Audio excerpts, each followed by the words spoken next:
Yo, let's go all West Coast with this. Say what? Drive by. That's how they do. Drop a motherfucker and not slow down. Like boys in the hood. Shit was tight, remember?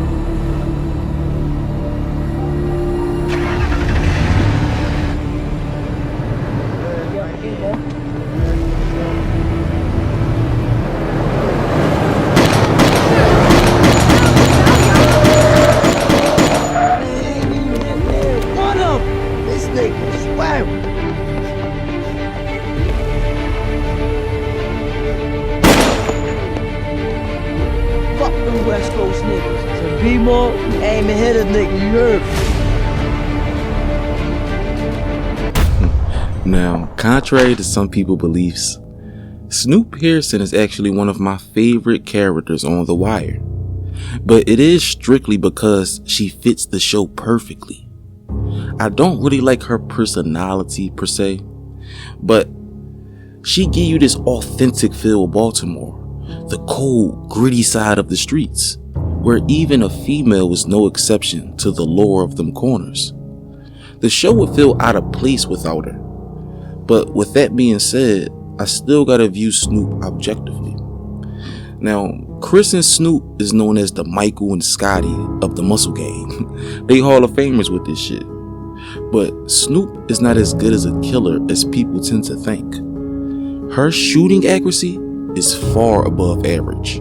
Shooting someone from a half a block away with one shot takes skill, a lot of skill. In reality, the average street guy to go to a gun range, forget the target on the paper. You might miss the whole goddamn paper. Coming to a realization like, was I shooting people in the streets this whole time by luck? Yes, you were. Most of us were. But this is not what Snoop lacks. Snoop lacks the cognitive ability to operate at a certain level in her field. Skill alone is not enough. See, someone like Snoop will be most effective if she knows the target and she knows the whereabouts of the target. But she lacks the patience and the competence to hunt with little to no information.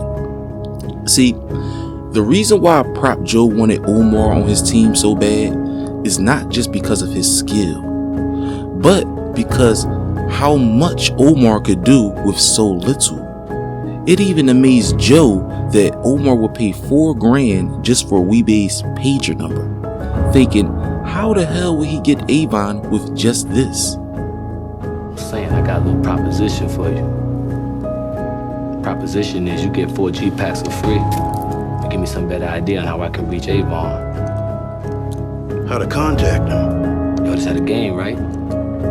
How you get a hold of him to parlay? We talk now and then. I page his ass. Okay. Okay. That's all you need. A number. Well, I make do with it. And a code for one of his peoples. Who we be use? 07? 07. Now, this is because experienced killers understand it's all about the drop. Utilizing your actual skills, getting into a shootout, is only done when something goes wrong. A good night's work will be 2 quick shots to the head. So in this aspect, Snoop actually highlights how important Chris is to Marlowe's organization. Now, it doesn't say this anywhere, but it feels like Chris have a military background. One, he specializes in stealth missions. It's his expertise, that ability to stalk your target and kill them quietly. The number one reason Marlowe was able to go under the radar for so long. Chris is also competent and he can adapt, making him skilled in espionage, spying, that ability to gather intel or information from your enemies without their knowledge. What you think Chris got them doing? Probably spies, man. Can't figure any other way Marlo knows so much. Chris, he different. And you can tell by them corn-ass country clothes that nigga be wearing. Now, on the Zombie Master video that I made, I explained that Chris was just a serious man. He's not materialistic and he's very humble. See, his clothes signify that he's at work. He's not here to play. Also allowing him to blend into different cultures.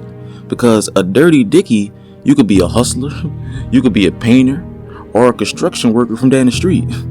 But in Philly, you could never go wrong with a fresh dickie. Now, all of these things contribute to the mystery of Chris. And mystery might be the most important component in regards to maintaining fear. Avon versus Marlo is a story of fear versus respect. If you're an impatient person, if you hate waiting for things, more often you might lean towards fear, because fear is very effective with immediate crisis. But long term, it won't get you far, because fear is too fickle. Just like being happy, just like being sad, fear changes like the weather. You might be afraid of someone for 6 months, and a year later, they might be afraid of you. Fear has always been a slave of perception. And Marlo understands this. This is why he's so insecure about the smallest slight to his name. Because his house is big, but the foundation is weak. And if a man builds his castle with sticks and stones, you don't need a gun to defeat him. Just a rumor. What's that? My word in your ear. I'm calling Marlo a straight bitch. I'm saying it don't take much to shoot down a blind man. And as for him stepping to me, you tell that dude he ain't got the heart. All right. You tell that man I'm in the street, waiting. Just like a little bitch, he ain't nowhere to be found. I'll tell him. I will. Pete, right? Now, there's not a doubt in my mind that if Omar was alive when Chris and Marlo got locked up, he would have killed Snoop within a week. And they say that when a soldier lacks discipline, the fault lies with the commander. But honestly, I can't blame Chris for Snoop's stupidity, because he actually taught her well. And she followed all of the rules while he was around. But the absence of Chris showed us something. That Snoop is good at committing murders, but she's not that good at planning them out. Now, what up, Soul? I don't know, you tell me. Ain't everybody locked up, right? Damn. Yeah, cause of that shit, I'ma need you for some serious business tomorrow, man. Anyone I know? Big Walter. Big nose, Big Walter? Nah, skinny Big Walter. You wanna be right there in front of the cut rate. We won't carry on Riz all the time. You witnessing? Marlo say he need to get got, so it is what it is. You got a problem with that? You straight? No need to bring your iron. I got a clean knife for you to shave numbers. I'll pick you up tomorrow night. You right? Yeah. Alright.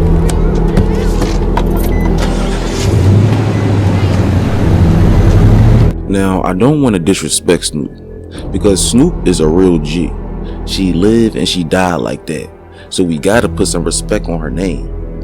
But the approach that she chose to take with Michael was a rookie move. If you want to use deception to kill somebody, you need to be very aware of how they feel about you. You need some emotional intelligence. And because Snoop wasn't aware, she tells Michael some dumb shit like, "Don't bring your iron, I got you when we get there." Like, what, Snoop? Who says that? Why not just let him bring his own gun and kill him when he least expect? Like anyone with common sense. You tell a young boy who don't really like you and damn sure don't trust you to not bring his gun on a mission. Super red flag. And this is why skill is only but so important. It's not as important as who draw their gun first. And what makes it worse is Michael get the drop on you with a discipline that you taught him. Why you think we sitting here? See who home and who not. Who on the block. Police and whatnot. That's right. You don't ever want to be the last man to a party, you feel me? That's why I show up to a job an hour before. Sometimes 2. Don't want nobody setting up on me while I'm setting up on them. Cause there ain't no good thing about motherfucking surprises in this line of work. Now, there are a few things to notice about the relationship between Chris, Snoop, and Michael. One, the role that Chris plays is a father figure. The dynamic of their relationship is a reflection of Chris's actual home life. This explains the contempt and the jealousy that Snoop holds for Michael. Like any brother-sister relationship, it wasn't personal, it was more territorial over the affection of Chris. And the child that never competes usually wins this competition.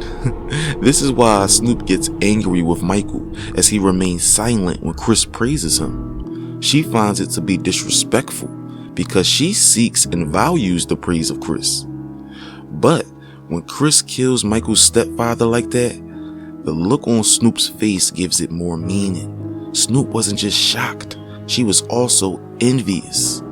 How could Mr. Quick and Clean himself lose control of his emotions and kill someone for Michael like this?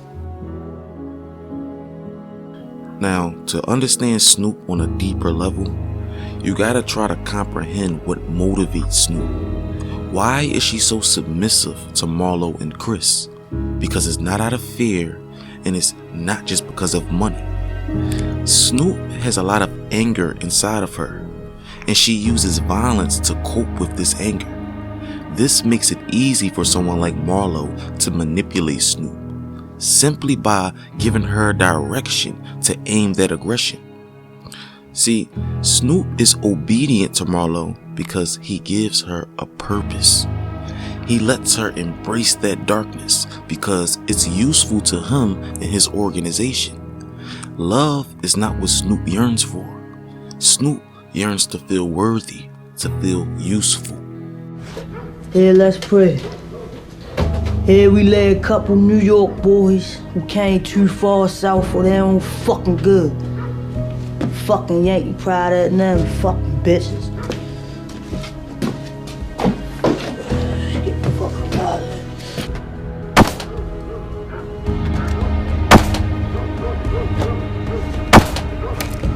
You hungry? You want some Chinese? Now that scene was very important because the show is communicating to us the level of darkness that Snoop has reached. See, try not to judge her right now, try to understand, because Chris is also responsible for this. Some men are naturally good at spotting the potential in other people, and they might want you on their team. But when a child's heart is still pure, their consciousness won't allow them to commit certain deeds. There's a process that the heart goes through as it becomes dark. The first few times you do something evil, the heart feels shame. But as time goes on, the heart starts to harden and harden until you can see a child get murdered, and now you gotta search your heart for a reaction, for a feeling. Snoop is far past the place where she will throw up from killing someone, where her stomach gets queasy. It's communicating that she's now comfortable with committing murder, to the point that she asks Chris, "You hungry? You want some Chinese?" But those small things are very important to notice in the show, y'all. But I'm tired of talking about Snoop for today. I hope that I did her character some justice and my opinion wasn't too unbalanced. But my opinion is the same. Scottie Pippen don't get 6 rings without Michael Jordan. But anyway, y'all, like, comment, and subscribe. I'm gonna hit y'all with some new shit next week. It's your boy Swartz.